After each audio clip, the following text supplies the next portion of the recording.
What's good? Uh, wanted to make a quick video about, you know, I was just having a cup of coffee, finished up a cup of coffee. I was watching a couple of clips of good deeds, like good news and stuff like that. With where well, I was watching like where people kind of take care of each other and like do kind things and stuff. Just before that, I was watching. See, my dad was in Vietnam in the army, and so he, it's pretty traumatic. So when I see stuff about Vietnam, sometimes I it catches my eye, and I've seen a video where like a man gets reunited with his long lost daughter that he lost touch with. So that kind of makes sense, but I never thought about it this way. That a lot of Vietnam dudes, while they were over there, they found girlfriends and had kids and even got married with the Vietnamese women. And I never thought about that because I don't guess my dad ever did that. I don't know.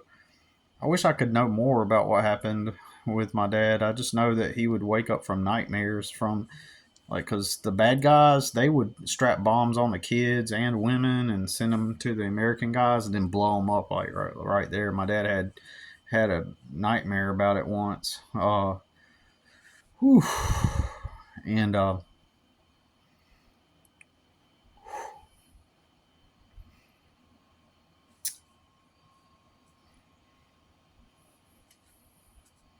hmm,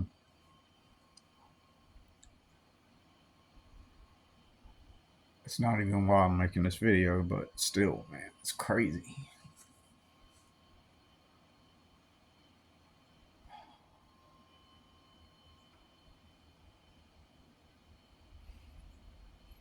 But anyways, get grounded here again. It's not even why I was making the video, but I was just trying to like build up to what I wanted to make the video about. But yeah, I witnessed my dad have that nightmare, this one nightmare in particular where he woke up in the middle of the night with the trauma uh from something he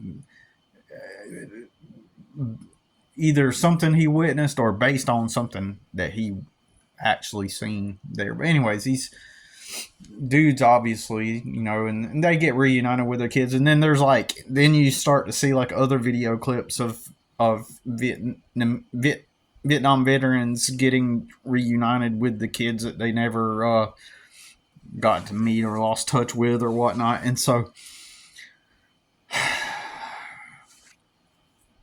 But so that got me on kind of like a little stint of watching. It kind of helps me a little bit when I watch like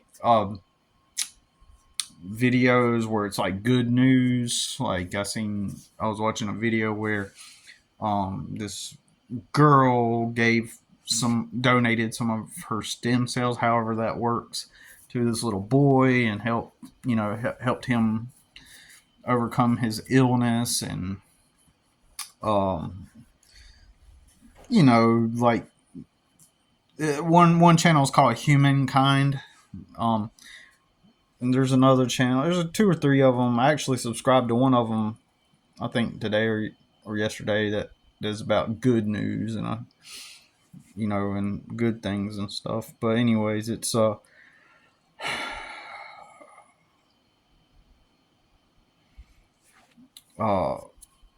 and then I seen this one. Okay, and so this is what kind of prompted me to make. I know I'm already 4 minutes and 30 seconds into this video, and I haven't even gotten to the main point yet. But so see this. He appears to be a Mexican guy, right? And he's just standing out there, and he's got a little flyer saying he like does handyman work and maintenance and stuff, and and it's a setup, and the guy walks up to him and goes, "Hey, I just lost my job. Do you mind? Do you think you could? I got fired. Can you loan me $1?" And the Mexican guy pulls out like gives him like $10, and then they start talking, and the Mexican guy like says, "Oh, here you go. Here's 20." Like gives him 20 more, and he's like, and at the end of the video, because the YouTuber guy is actually, his thing is he's going to end up giving that guy money for helping him out, for offering to help him out, right? And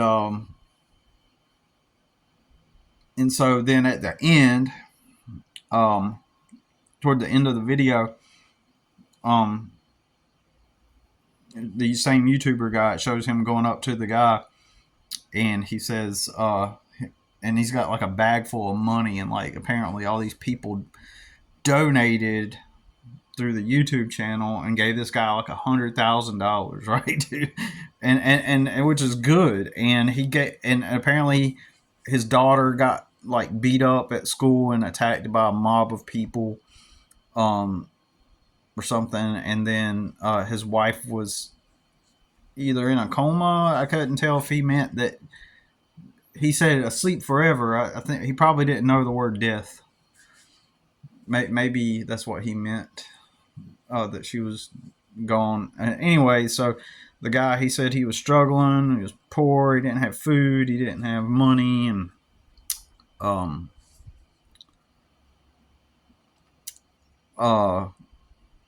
and that the night before he was sitting on his porch and he was praying, that God answer his prayer and stuff like that. And then at the end, the YouTuber has this buddy who has a company, and the guy at the company says, "Hey, you know what? Don't worry about it. I'm gonna hire you. Do you want a job? And I'll make sure you don't have to do manual labor. You can help manage the warehouse, and I'll give you a job here." And the man's like, "Yeah, I'll work. I will work." Because he wants to take care of his family and stuff, and obviously his daughter's got medical bills and all that stuff. So, which is good. That's a good video. I mean, it's a good thing to do. I like when I see social media influencers. A lot of it's just for hype and clout, and they want to, like, I know somebody that's internet famous, and they've pulled some stupid stunts. Like they are one of the ones that, like, their brand isn't based on kindness and doing kind things for people like that, like those fake people do. You know what I mean? Where they're trying to get clout and hype. But he has made a few videos where he makes it seem like he's doing something really kind. Like he tried to play it. I'm not going to go way too into it, but he tried to play it off like it's my brother. Most of y'all know that, but like he tried to make it sound like, "Oh, I finally succeeded, and I got this house for my mama and got her out of the trailer park." And he now, believe me, he deliberately chooses his words when he like talks and stuff. He deliberately chooses his words. He knows not to say, "I bought my mom a house." So he goes, "I finally got my mom," because he is so calculated and manipulative, right? And he always knows he needs to save face because he fears people seeing who he really is and people looking at him, right? So he's over the years, and you got to think he's in it. He's over 30, so you got to think he spent a lifetime of being calculated in a way where people don't see who he really is and sees what a grotesque, horrible human being he is. Like, so he is very calculated, and so that's why in the video he said, "I got my mom out of the trailer park. I got her a house," and he makes it sound like he bought. In other words, he makes it sound like he's successful now and he bought his mom a house and he got her out. He wants to hype it up and make it sound like he's got all this success. Well, up until this point, um, the last, and this isn't even the topic of my video that I was going to talk about. It just kind of led into this, but it's okay.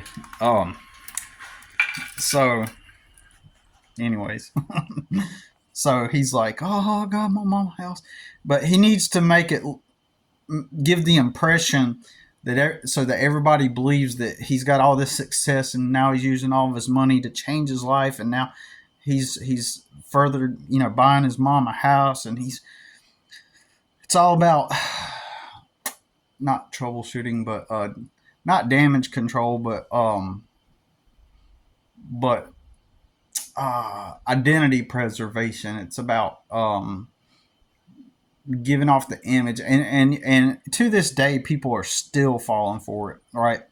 And so he and so he uses fake humility and fake vulnerability is what I meant to say. Well, fake humility too, but he uses fake vulnerability, especially with the people that are closest to him. And even to today, all of them are buying into the persona to this day because they want to. I mean, the people that support him, they know the truth, and they're pretending they're acting like that they're buying into this character he's putting on, and at some level they know he's full of shit, but they're still following him. Like they're still kind of like being supportive of him. So for the past 8 years, 8.5 years, he's gone on to rent houses. He ends up not being able to afford each house, and then he either gets kicked out or he has to move, and then he eventually buys a tour bus, right? And you could just see the predictability and what everything that's going to happen on down the road, and then uh, so now he's going to park the tour bus behind his buddy's house and then live out of the tour bus, and it's all about trying so hard to make everybody impressed. Um, and then so now you know what I'm hearing is that he's sold the tour bus now, and he's recently bought a tent. And this dude's got 1.3 million followers, right?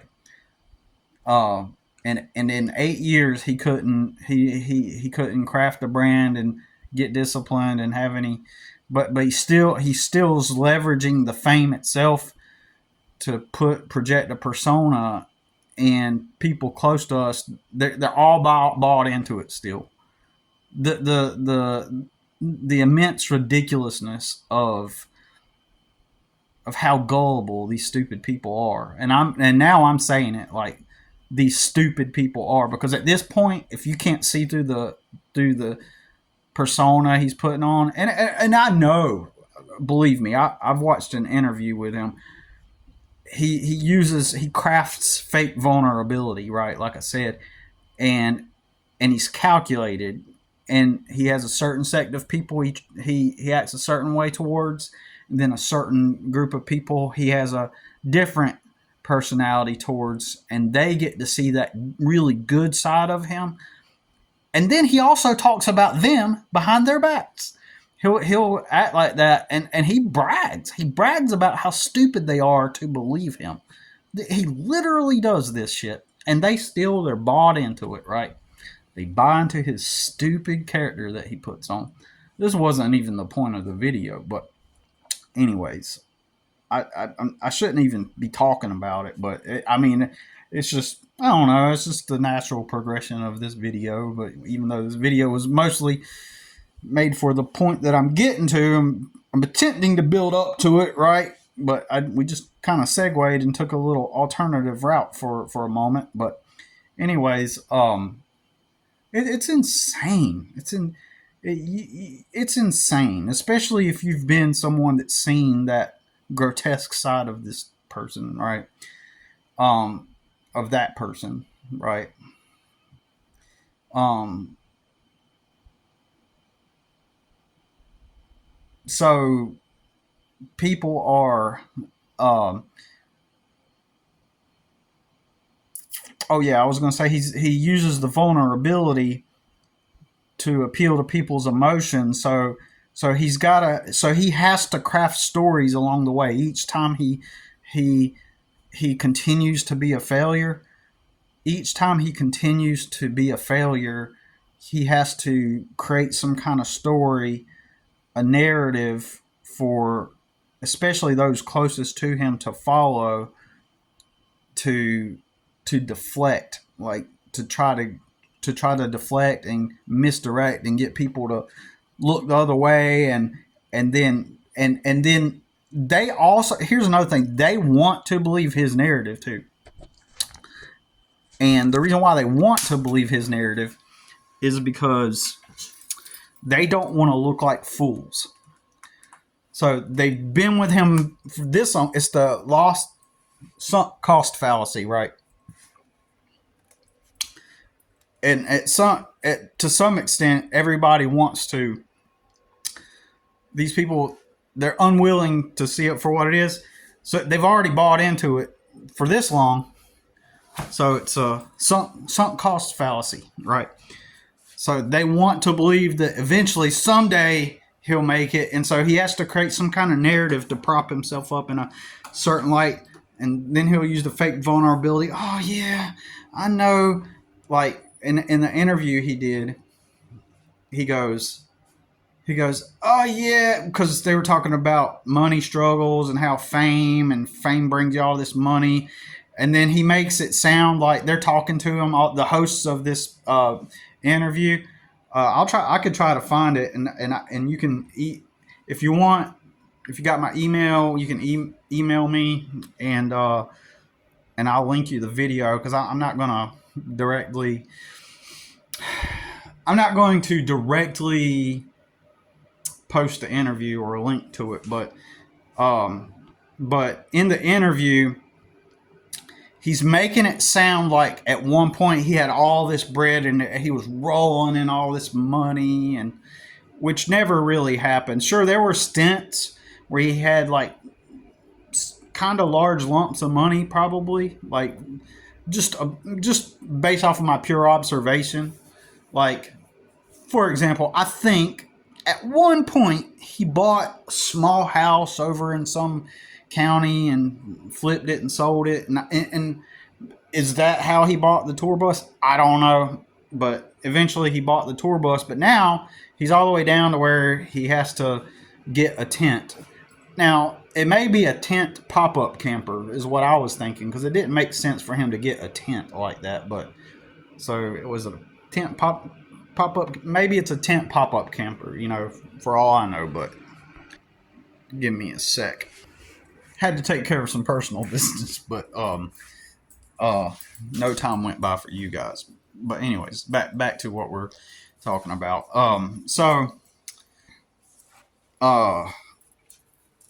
Yeah, so he's got a tent now, and apparently, or probably a tent camper or pop-up camper is what. Again, sorry for being redundant. I don't mean to be redundant, but he has to, with each screw up along the way, and on that interview, like, he has to craft a narrative for people to follow, and make a presentation of I'm trying to figure out the best words to describe this, to set himself up to appear like he's still got it, like he's still grinding away, even though the clear visual optics reveal a consistent pattern of failure and incompetence. Really, like there really is a consistent pattern of not just failure, but incompetence, lack of ambition, lack of motivation, lack of anything, lack of true actual oomph or strength, right? And so on that interview, he made it sound like he was like on his grind. He made it sound like he was at one point and had all this money rolling on all this dough. Sorry that I'm sounding redundant. I had to take a break and get back on the video, and it kind of distracted me, got me off point. And that he just was young and wild in his youth, and he ended up just enjoying all the fun of having all the money, and then eventually made some poor financial decisions. But hey, and then on the interview, he goes, "Hey, but it was all in good fun, though. We had our fun. We make our mistakes, but hey," and you can watch him in real time. You can see the sociopathic, the dilation in his eyes, and the way he's like saying it, like in his mind, he knows he's got these interview guests duped because he just deflected, he just distracted them in that moment, right when he says that. However, I'm paraphrasing, but basically he worded it that way to distract them so that they'd be like, "Oh yeah, yeah, we all make mistakes, but then we learn our lessons and then we get back on it again." So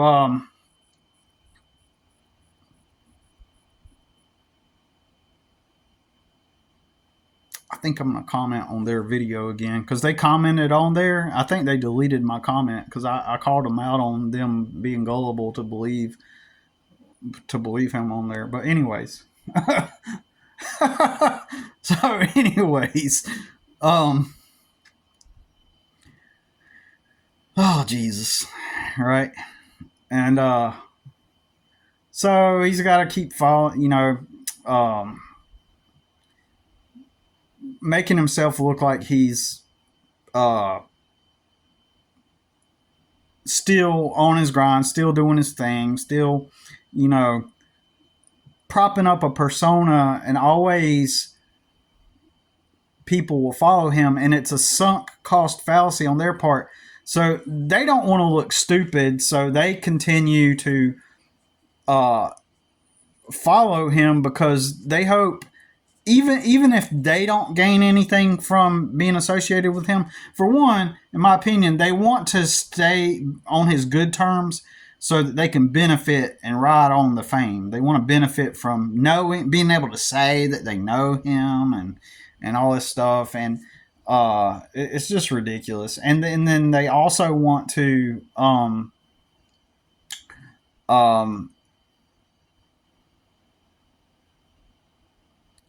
even if they don't benefit from it, they don't want to feel stupid. They're hoping that he will win and end up gaining actual success so that they don't have to look back and go, "Man, I was stupid for supporting him." Because I've been calling it out all this time. And thirdly, they don't want to have to look back at me because I'm more actively vocal about it than ever. And they don't want to have to look back at me and go, "Billy was right." So they're going to continue to support him so that they don't look stupid for that reason. That's another reason. That's the third reason, because they don't want to have to say, "Well, Billy was right. Everything that he did was just a show and a fluke, and Billy was right about him all along." They don't want to have to admit that. So it's their own. It's a type of sunk cost fallacy where they're continuing to believe in him and enable him. And the stupid thing about it is all he has to do. That poor, grotesque, ridiculous slob of a person. I don't even want to call him human. To me, he's not human. He's just a empty vessel of a thing. Uh, um, they, I forgot my point. Oh yeah, so they believe anything he says at face value. So if he posts something, again, consistent track record of incompetence in that dude,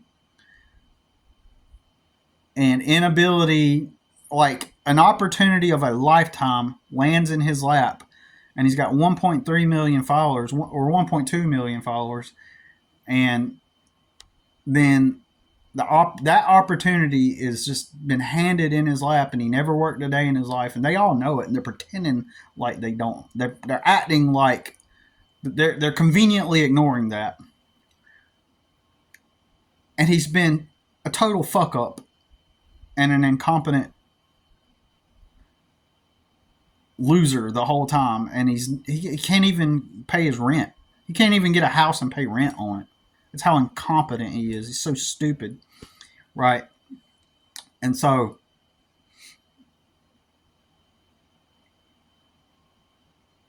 all he has to do, so over the past 6 months, suddenly he's drastically lost 200 pounds over 6 months. Which, if you look that up on the internet, it says that's a very extremely unhealthy uh, speed to lose weight. So he says he's not on Ozempic, but my conclusion is that he definitely used Ozempic, right? But he has to hide it because as much as he loves attention, he never documented his weight loss journey, right? You would think that if you got 1.2 million followers and that's how you make your living, and you're just morbidly obese, and you're going to lose 200 pounds over the course of 6 months, you would think that since that's how you make your living, that's content. But guess what? There was no videos up until now. Up until recently, after he's recently lost the weight, now he's got a couple of clips of him moving them ropes up and down, and that CrossFit ropes. So he's got a couple of them, right? And just the other day, something popped into my head. 6 months ago, after I challenged him to the fight, or around that same time after he pussied out from from fighting me, uh, I posted a picture of what's that dude's name? What's the guy the YouTuber that set it all up where he posted? Why can't I remember his name? Right? Golly. Anyways, he's a famous YouTuber who was known for being fat and doing the mukbangs, and then one day he uploads a YouTube video out of nowhere. Everybody's giving him crap all these years, and then he goes, "I was 2 steps ahead." Well, I started posting his picture. I even made it my Facebook profile picture at one point, where I was 2 steps ahead, and that was 6 months ago when my brother was still grotesquely morbidly obese, and hadn't been on the weight loss journey. And I posted that, and then 6 months later, my brother just pops up. He starts showing that he's lost all this weight in 6 months, and right after he backed down from the fight, weird stuff. The dude is weird. He said that that he, using his famous identity account, he commented on my personal Facebook profile saying, he started to online, he'll back down from a fight, but he online attempted to bully me afterwards and said, "You want to be like me, you want clout, you want to be me." Well, weirdly, when he first became famous, he started like growing out his hair long, and back then I had long hair, and he was making himself like appear to be like me, which is weird. And he goes around telling people stories about his experiences, but they're actually my experiences. The dude is fucking pathological. That dude, my brother, is pathological. He's off, man. He's off. He's an off motherfucker. He's like a off in the head. And again, all these people are still supporting him. All it took was for him to post, "Hey, I lost weight." Nobody questioned it. Everybody's just like, "Oh, wow, congratulations, heart emoji. Oh, wow, you're doing so great." And so then he posts inspirational stuff, and he acts like he's now the victim of he's online, clearly online. People have documented this. He's online doing grotesque things to people and talking to people in certain ways, and just overall being a grotesque person. And it's even documented online, and yet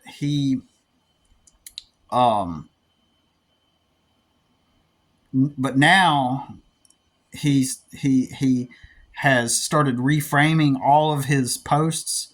he doesn't make content. He just makes personal posts on his profile on his page, and he's making it sound like he's been the victim of all this hate, and and he's just a regular old guy just trying to make it in life, and just he just wants the peace. And in recent post he put, "I chose peace in a time where everybody else wanted to, come after me," something like that, something to that effect. And I'm just like, you gullible fucking stupid morons.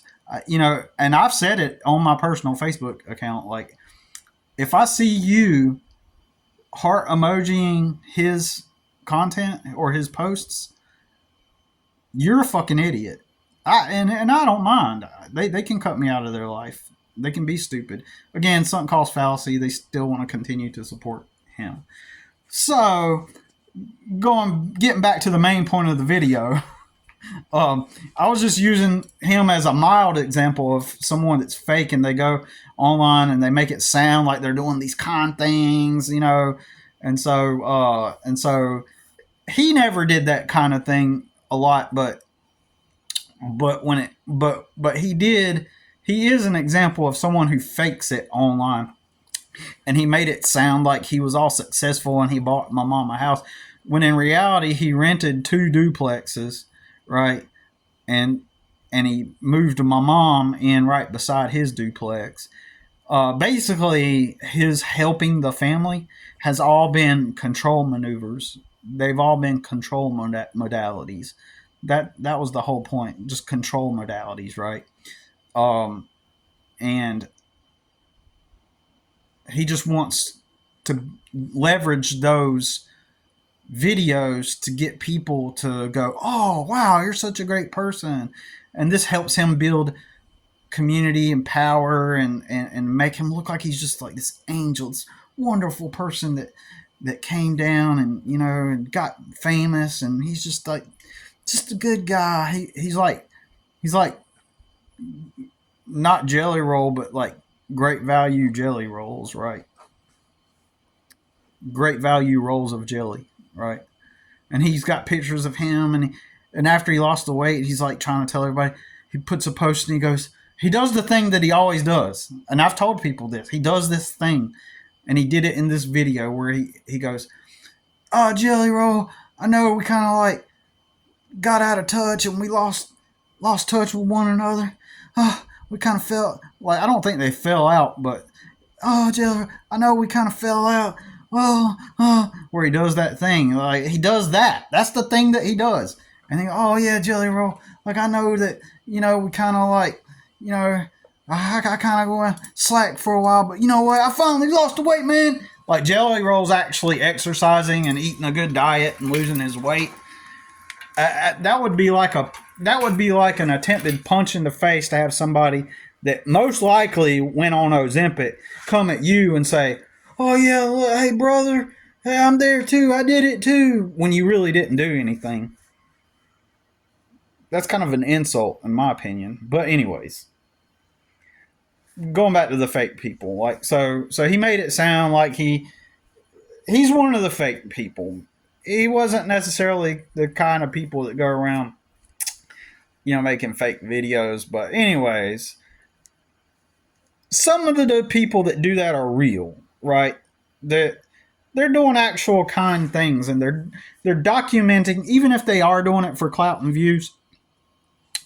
The way they're going about it is they're actually helping people, right? And that's a good thing. So when I saw the dude on that one video helping the Hispanic, I should have said Hispanic guy. He just sounded Mexican to me, really, because I've been around a lot of Mexicans, and I used to have a lot of Mexican friends, right? So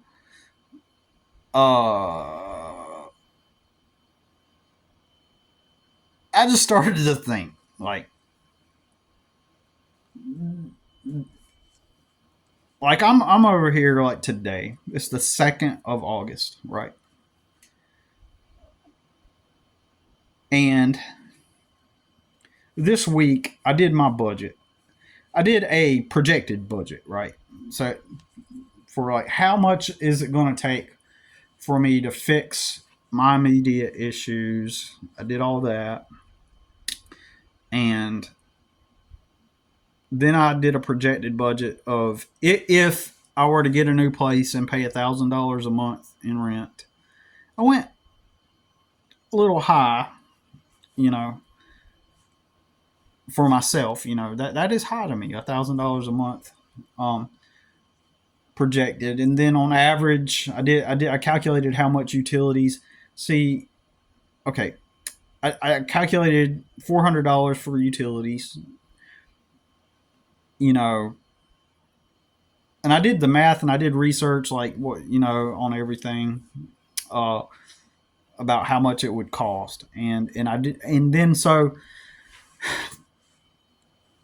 I calculated how much it's going to cost to fix everything I need to get fixed on my truck. I still need a lot of stuff done on my truck, and I just don't have the money. Right? I don't have the money. Okay, so I did a calculation how much that would cost on my truck. Then I did a projected, like, if I were to move out of here and get a new place, uh, assuming that I found a place that was $1,000 a month, right?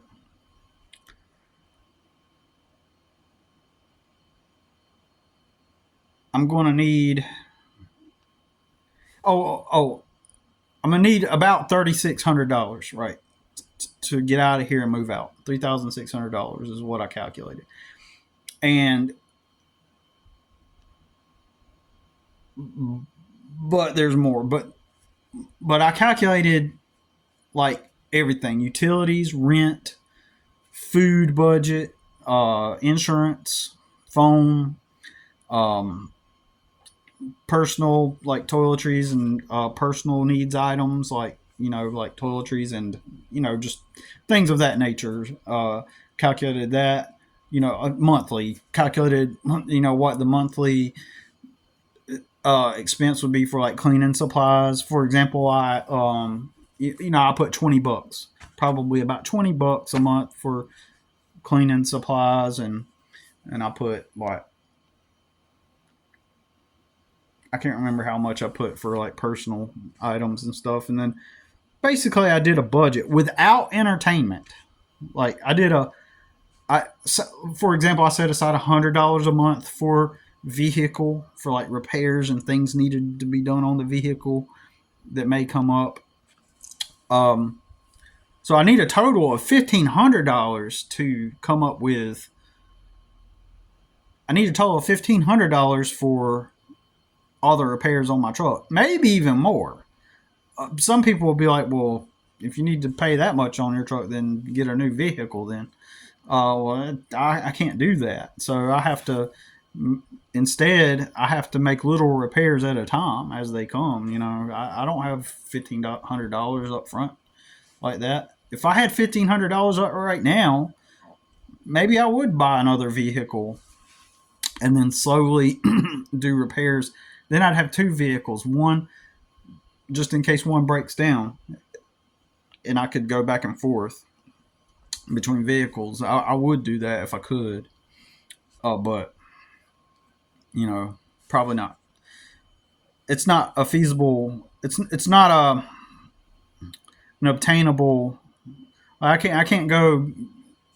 I don't have $1,500. I literally have $0 to my name right now. Um. Uh. So, and when I say zero, I mean I got 56 cents in my pocket, and I got 60 cents in my bank account. To put it into perspective, and I have a storage room payment that's due $113. It was due yesterday, but I got it. If I don't pay it within 5 days, it will accrue a late fee. I have insurance coming up. It's 80. I mean 90.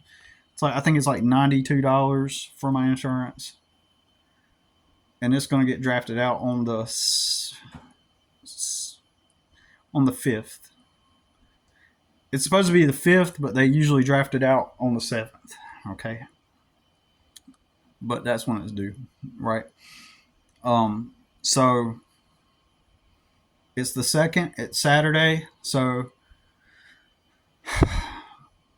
I don't have much food left. I got some hamburger meat, some pasta, and a few canned foods and a few canned foods of ravioli. That's it as far as food goes. I got one egg left. So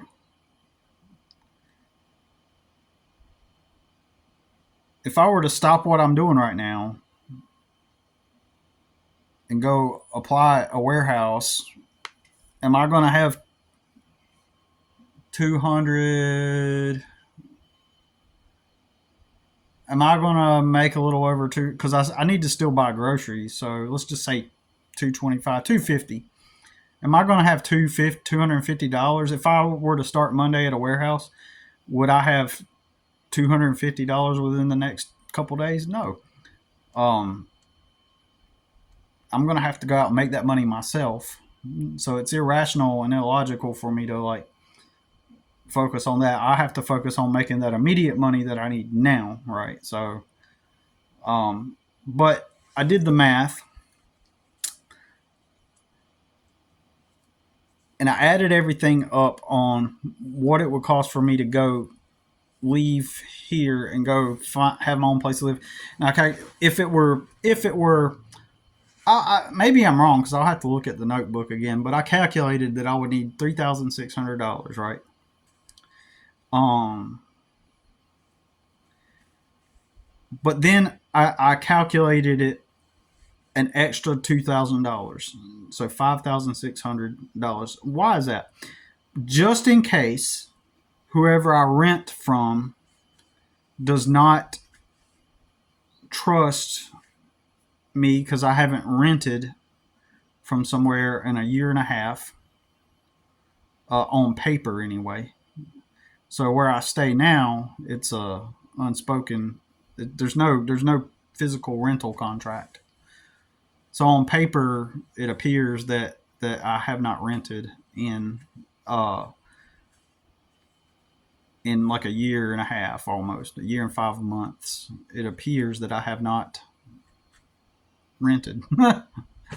So even though this arrangement is based on upkeep of the partially upkeep of the property, and you know there's an arrangement, okay, a rental arrangement, okay. So uh it's different than, so I don't have I guess I'm making it sound complicated. I don't have like a regular rental agreement where I stay, but I want to move out. And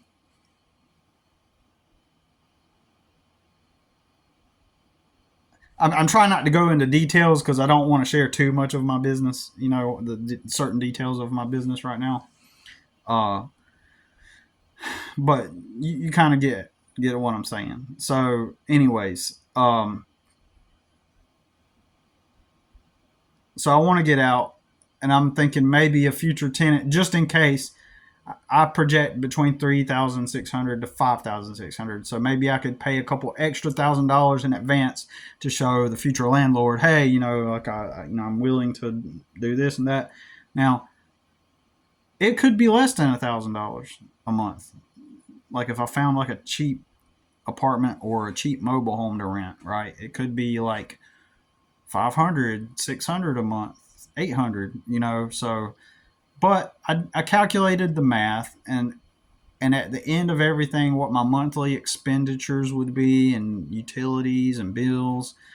I calculated how much income I would need to earn, gross and net, in order to move into a place, work hourly, assuming I got 40 hours, and maintain my existence, maintain without entertainment. I did not include entertainment in this budget. In fact, I put a question mark under the entertainment.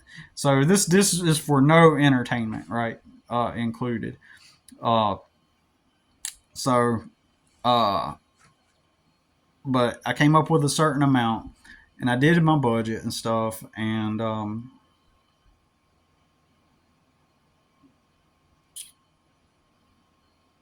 so far my best bet, if I wanted to like move forward, is to leave here whenever I can.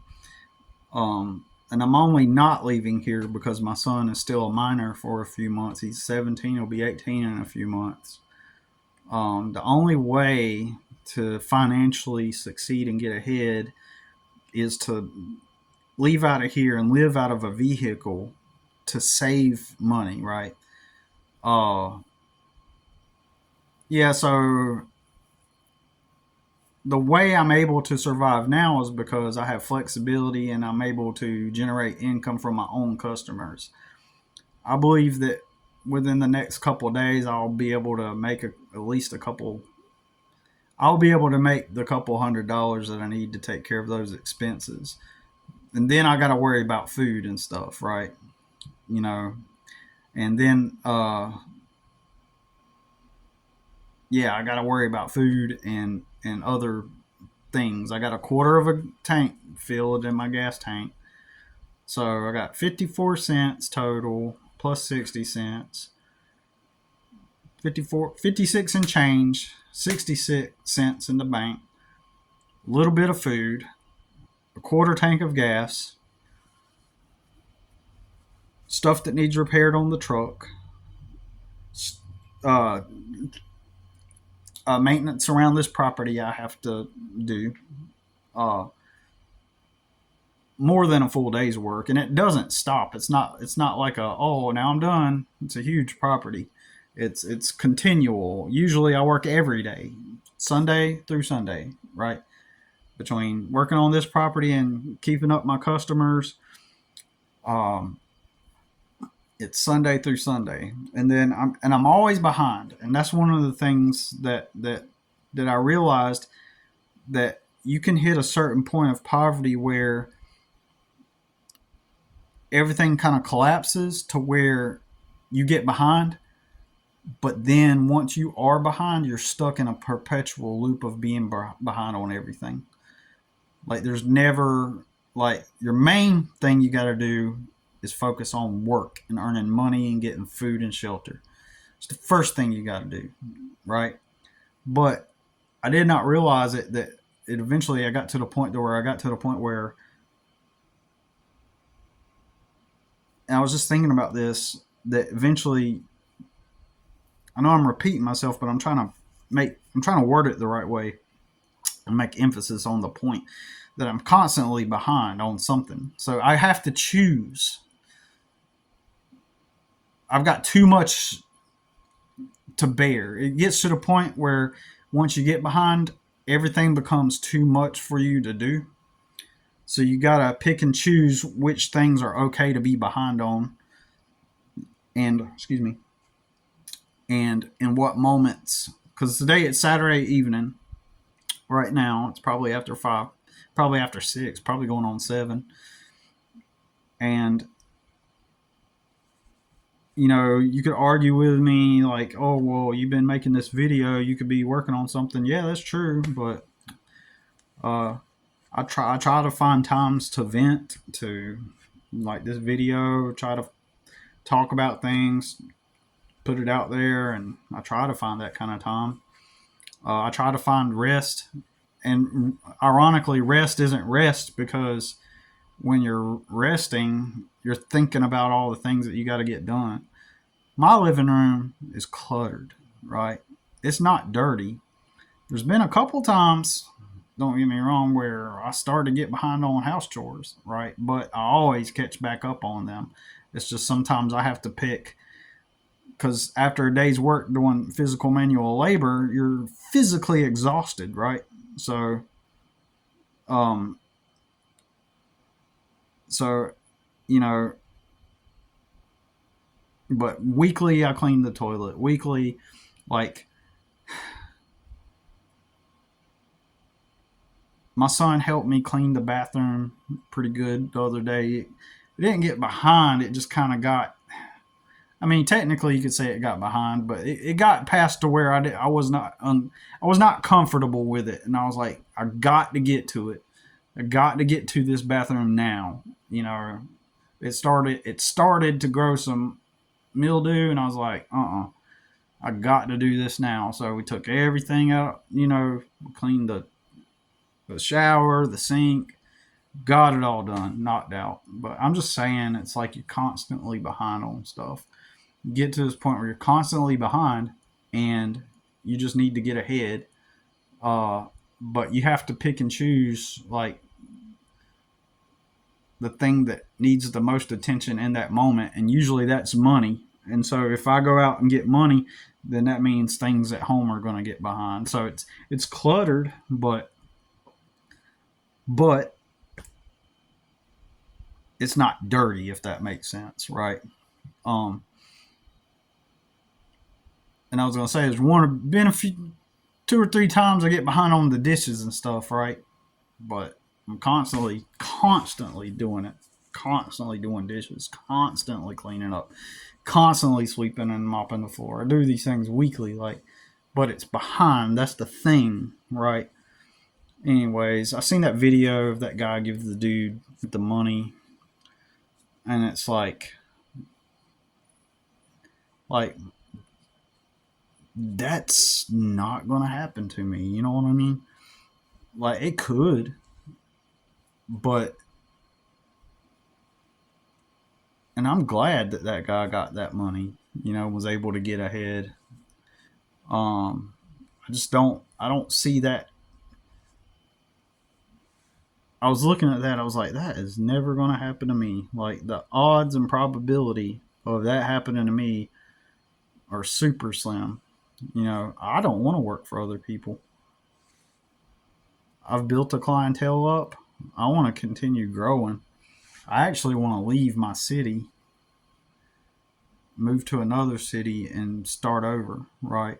What I really need, it's psychologically taxing to stay in my city around my past, the people that I know, the people I grew up around, my family, and my biggest thing is I want to get away from here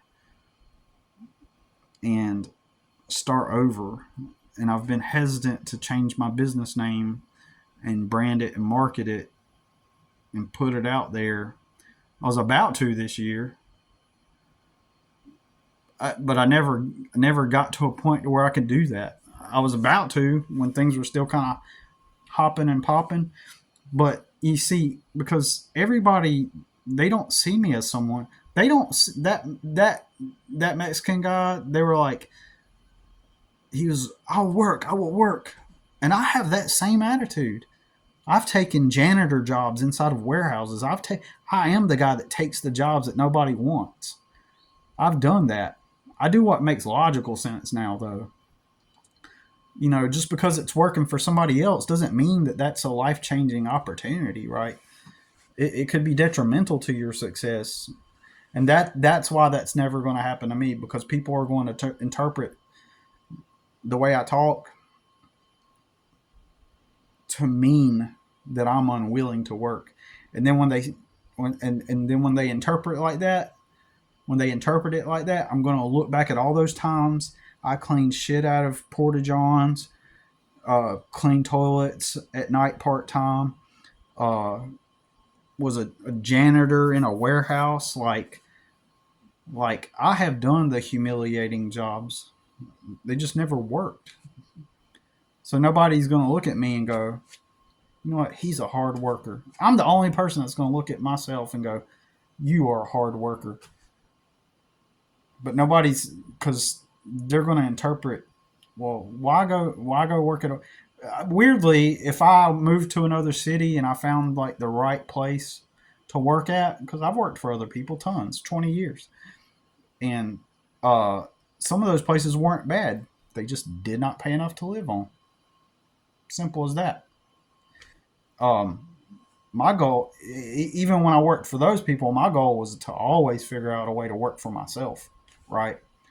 Um, but if working for somebody else does not serve as a stepping stone to become free,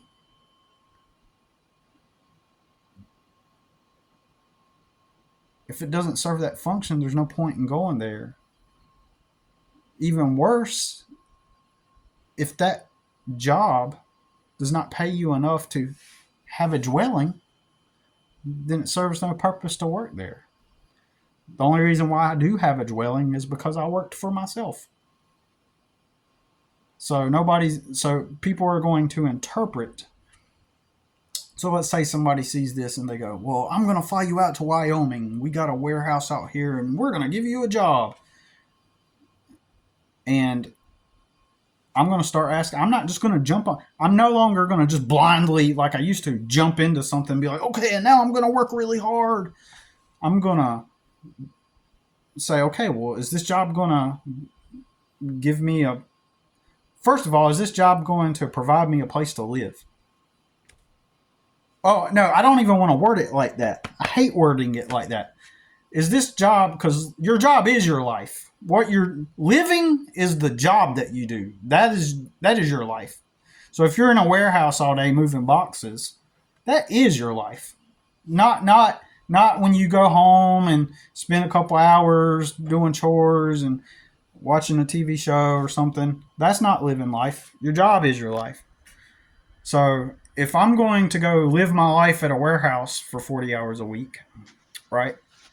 And I don't apologize this for nothing. And this is why I don't expect anybody to help me, because most people, if it's not working for somebody else that has an already established business, then it's not real. And you're not the type of person who, "Oh, this is where you lost me, Billy. Like up until this point, I really wanted to help you out, but now you're sounding like you're somebody that just wants to be picky and is unwilling to do anything it takes." No, fuck you, man. I have already been down that path. I am the guy that worked as a janitor in a warehouse. I am the guy that chose to work. I humbled myself and worked in fast food for 3 years. Like, I am the guy that takes the jobs that people don't want, but they just never paid. They never got me ahead. And if people will perceive that if I'm unwilling, for example, to go to that warehouse in Wyoming and make it my career, like this is my dream, like this is your stability, this is your job, Billy. You're gonna move the boxes in the warehouse, and we were willing to help you, but since you're not willing to go put in 40 hours at the warehouse, like, why would anyone want to help you, Billy? There's your answer to all your problems. And somebody's willing to fly you out and give you that job at the warehouse. If that means that long term I'm going to be stuck there, no. I'll live out of a car. I guess I'll have to just fester in my misery then, because I'm not going to go to a place where, first of all, I'm most likely going to be treated like I'm a second class citizen. And it always happens since I'm poor. And I've always been poor, and I've always been treated like a second class citizen, and all the privileged people, they treat you like that you're below them, or they got to be weary of you. And, they've had easy lives, and they're just there to maintain the life that they were handed. So why go to a place where you're going to be treated like a second class citizen, and they're going to pat you on the back for working really hard and say, "Man, if we only had more people like you," but then your goals aren't being fulfilled. The end goal, like living life, is not being at a warehouse moving boxes. So and you're dwelling and having the dwelling to go to, that is not the end goal. The end goal is being able to be doing what you want. I want to run and operate businesses. Okay, I want to be my own man, and nobody's going to respect that. So are people going to, are most likely is people going to come into my life and say, "Oh man, here's you $100,000." No, I have to take the hard path. Nobody's going to feel sorry for me. And that's just life. I'll have to endure it on my own, as I've always done. And I got the balls to do it. I got the strength, the willpower to do it. I've got the umph. All right, y'all. That's it for now.